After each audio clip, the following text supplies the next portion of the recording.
दवाई तो हम लोग बराबर करते रहे लेकिन परहेज नहीं किया। तो जब परहेज नहीं किया तो रोग कैसे ठीक हो।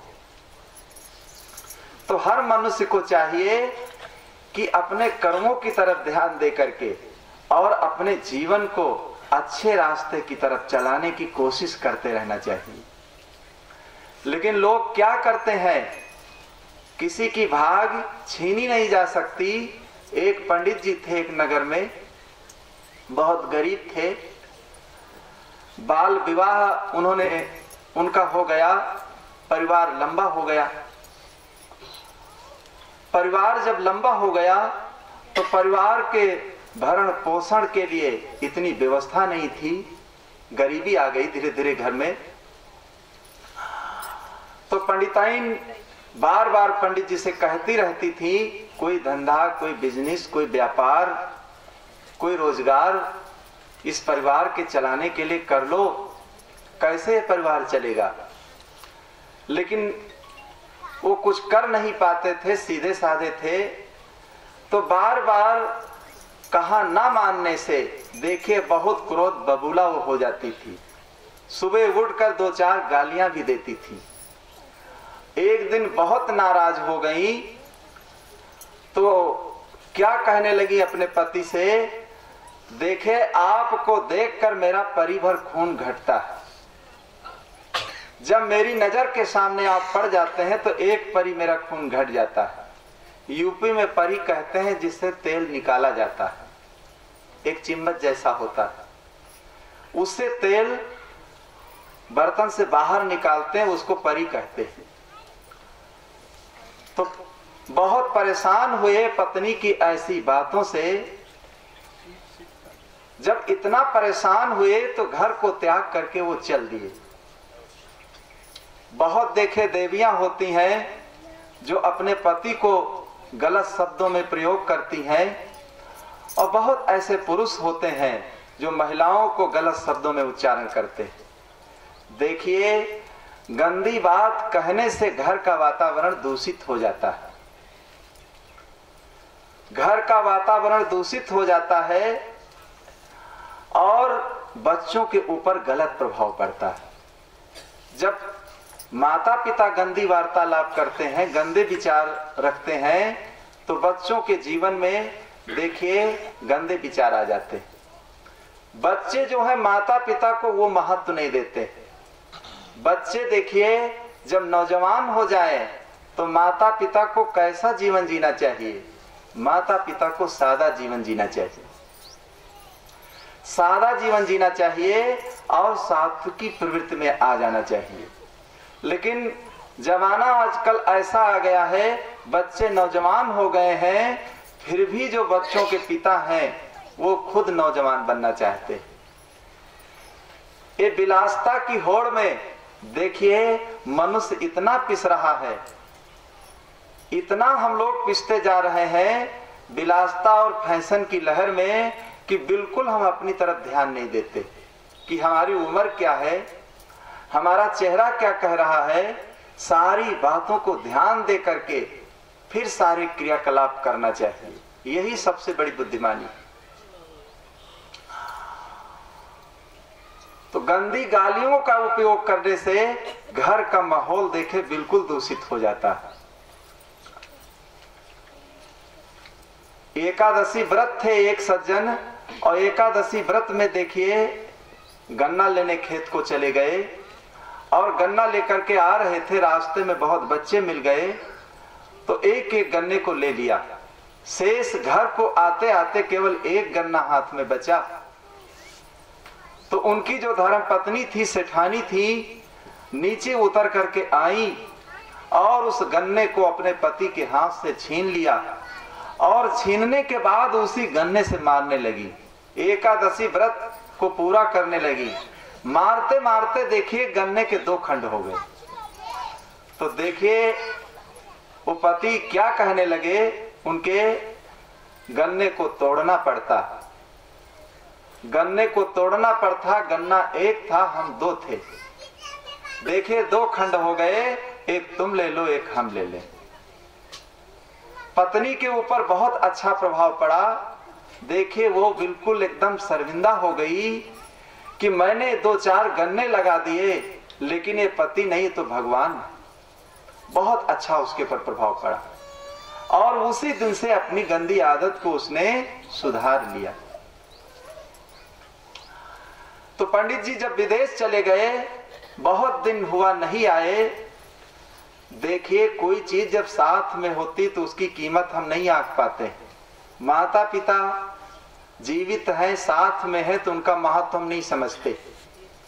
देखिए जब वो बिछुड़ जाते हैं तब व्यक्ति पिंडदान करने जाएंगे, न मालूम कितना धन भी खर्च कर देंगे, सब कुछ करेंगे, लेकिन जब तक वो साथ में व्यक्ति है, हमारे पास में रह रहा है, तो उसके महत्व को हम उतना समझ नहीं पाते।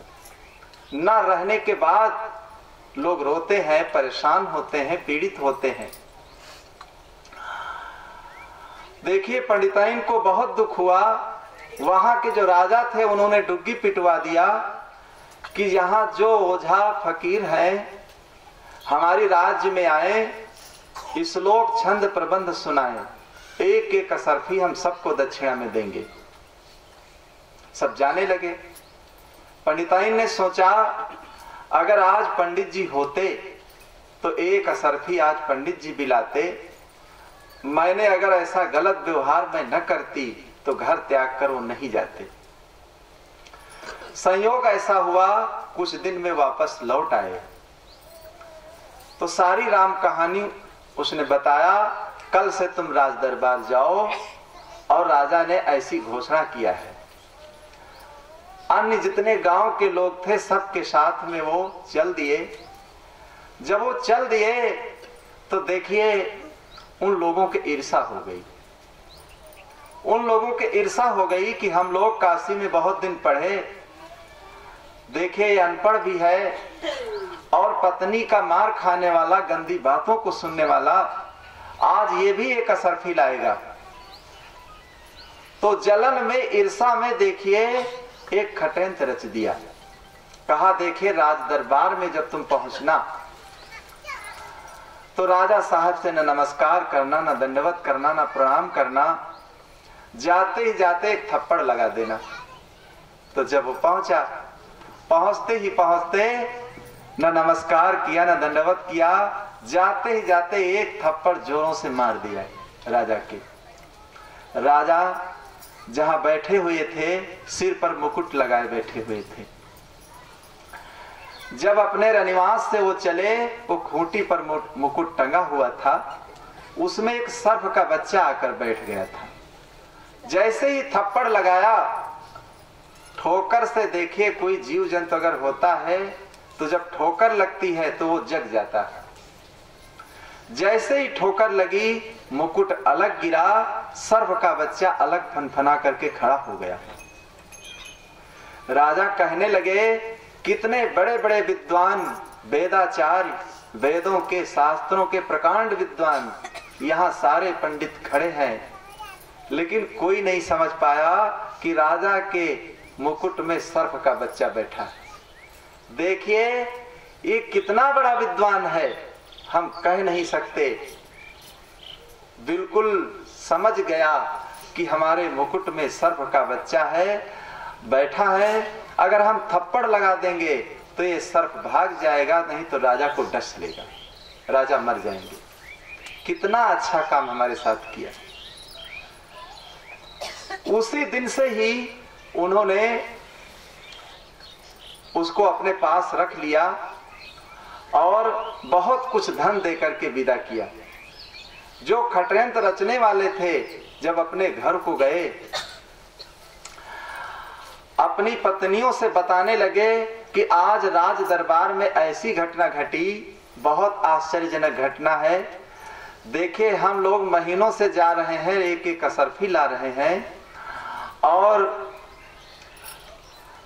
जो महागरीब था देखे आज वहां अपने पास में राजा ने रख लिया है, अपना मंत्री बना लिया है, बहुत धन दे दिया है उसको। तो उनकी धर्म पत्नी कहने लगी कि इतने दिन से तुम आते जाते थे, दूसरे को अकल बता पाते हो और तुम खुद नहीं करते।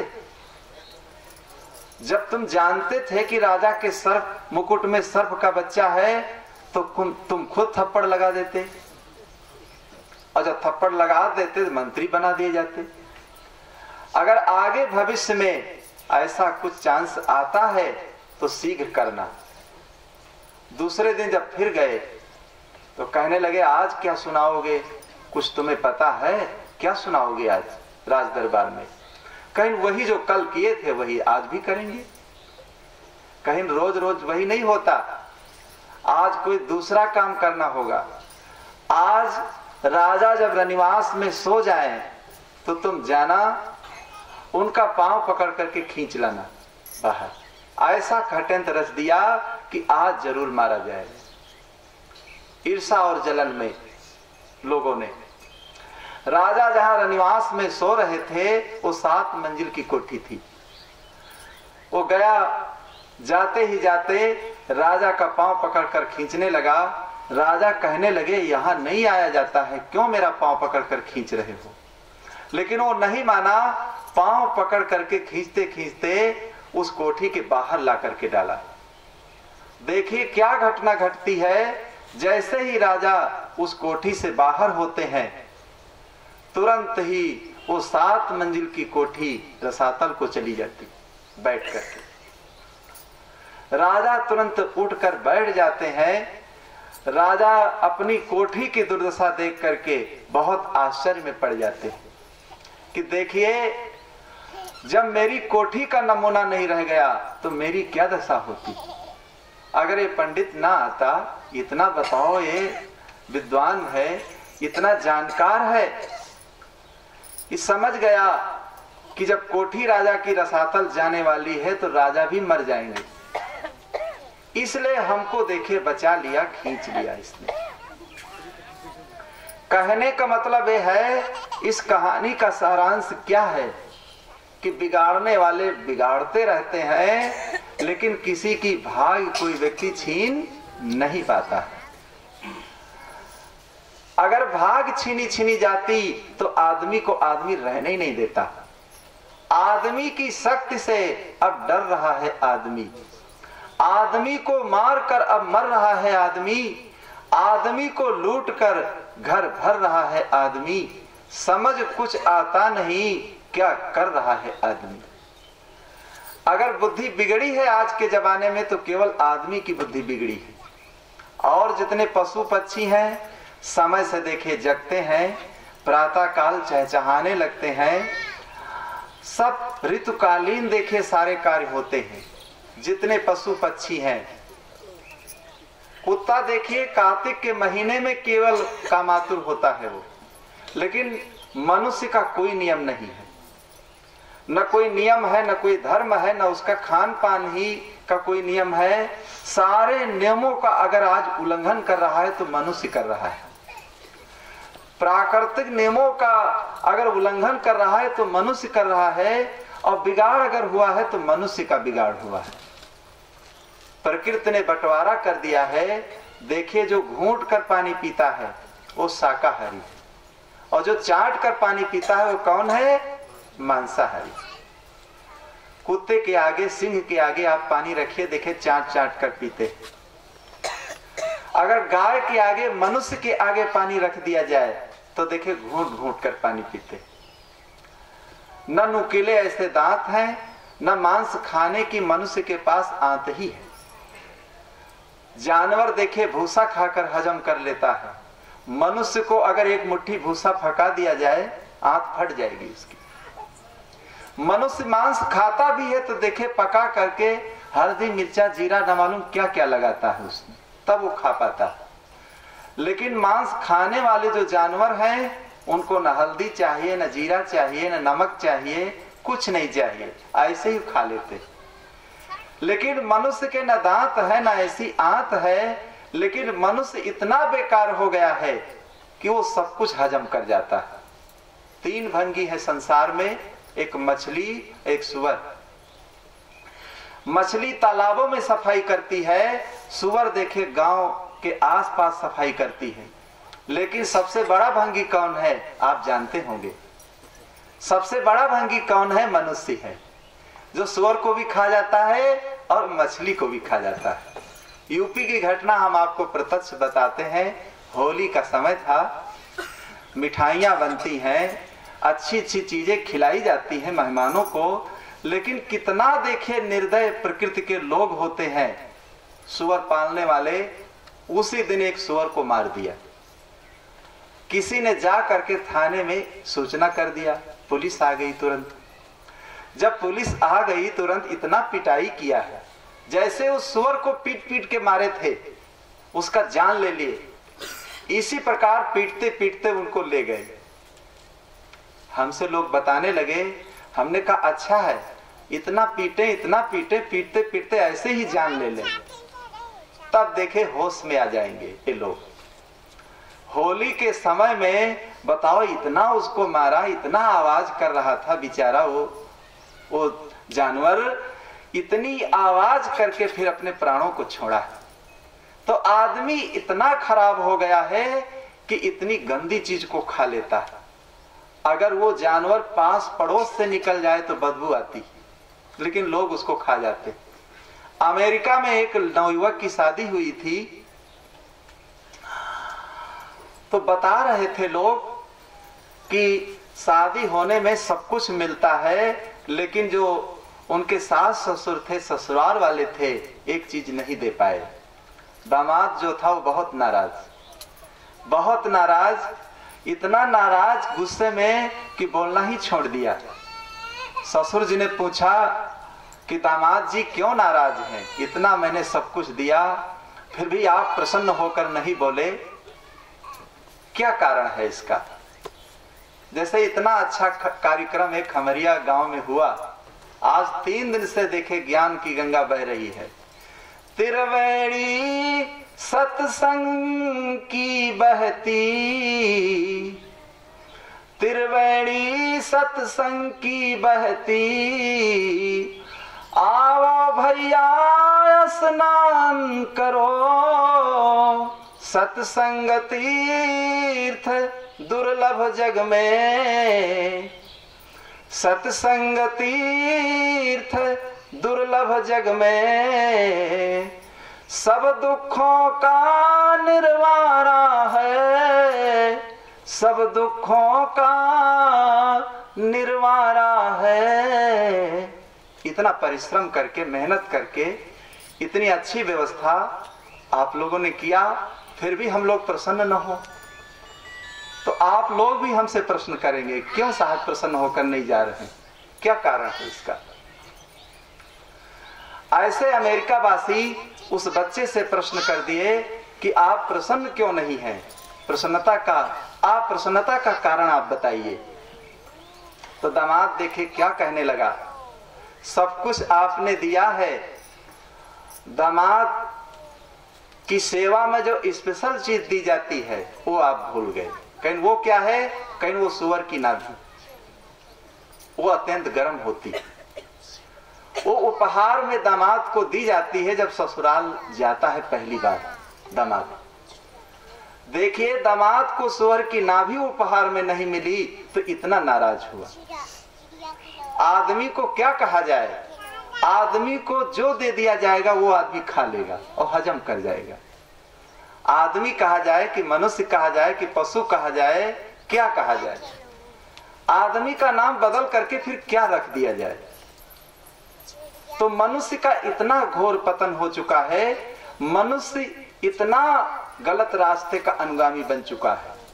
इसलिए सदगुरु को कहना पड़ता है कि यह जग जरते देखिया अपनी अपनी आग, और ऐसा कोई ना मिला और जासो रहिए लाग। सदगुरु को कोई मिला ही नहीं, जगह जगह भ्रमण करके उन्होंने खोजा, फिर उन्होंने ऐसी बात कहा कि जहां जहां हम गए हमको सब जलते ही मिले, कोई बुझा हुआ नहीं मिला, सब जलते ही जलते मिले। देखिए बुझाने का काम कर लेना चाहिए, जीवन में जलाने का काम नहीं करना चाहिए। लेकिन लोग करते क्या है अपने जीवन में, जलाने वाला काम करके चले जाते हैं, बुझाने वाला काम नहीं करते। तो बुझाने वाला काम क्या है? एक जंगल में आग लग गई थी, सब लोग बुझा रहे थे। उसी जंगल में एक चिड़िया रहती थी। तो चिड़िया चोंच से पानी लाती और जहां अग्नि जल रही थी प्रचंड वहीं डालती थी।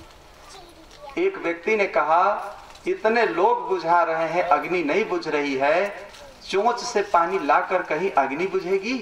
इतनी प्रचंड अग्नि है। देखिए चिड़िया क्या उत्तर देती है, मैं जंगल में रहती थी बहुत दिन से, तो मेरा कर्तव्य क्या है? आज 3 दिन से हम लोग यहाँ निवास कर रहे हैं, तो हमारा कर्तव्य क्या है? हर व्यक्ति को अपने अपने कर्तव्य का पालन करना चाहिए। आज कर्तव्य और सेवा से ही देखे दूर लोग भाग रहे हैं, इसीलिए घरों घरों में समस्याएं पैदा हो रही। तो चिड़िया कहने लगी कि मेरा कर्तव्य है, जितनी शक्ति है हमारे पास चोंच है, तो चोंच में एक बूंद पानी आता है, वही पानी ला करके मैं डाल रही हूँ। मैं बड़ा बर्तन नहीं ला सकती जो अग्नि को मैं बुझा सकूं। देखिए जब कभी इसका इतिहास लिखा जाएगा तो मेरा नाम जलाने वालों में नहीं लिखा जाएगा, मेरा नाम अगर लिखा जाएगा तो बुझाने वालों में लिखा जाएगा। तो बंधुओं, जलाने वालों में अपना नाम मत लिखाना, अगर नाम लिखाना है तो बुझाने वालों में नाम लिखा लेना, कि जिससे न रहने के बाद भी लोग हमें याद करें। एक कवि ने लिखा है कि करो कर्म वैसा रहे जग निशानी, करो कर्म वैसा रहे जग निशानी। सुनो सज्जनों ये कथा है सुहानी, सुनो सज्जनों ये कथा है सुहानी। करो कर्म वैसा रहे जग निशानी, करो कर्म वैसा रहे जग निशानी।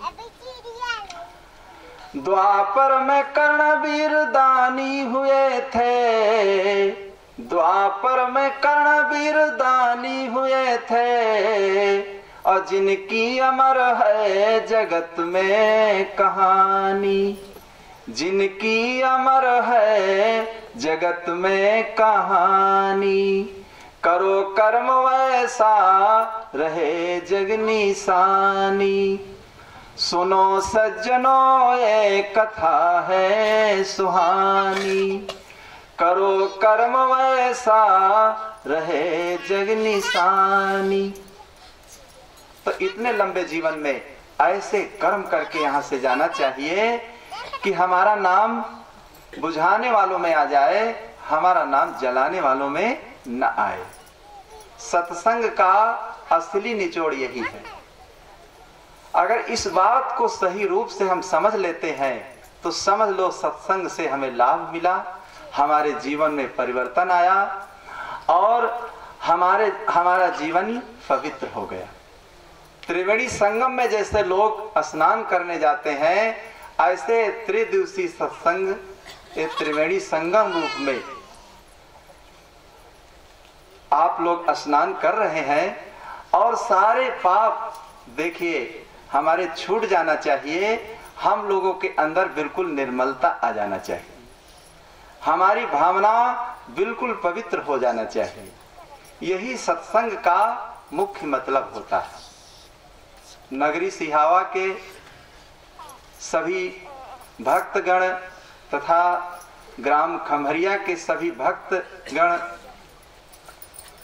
का भाव और प्रेम सद्भावना दिनों दिन इसी प्रकार बढ़ती रहे, सबके अंदर इसी प्रकार मनोबल बढ़ता रहे, यही हम संत समाज बाराबंकी की तरफ से शुभकामना करते हैं। इन्हीं शब्दों के साथ बोलो सद्गुरु देव की जय।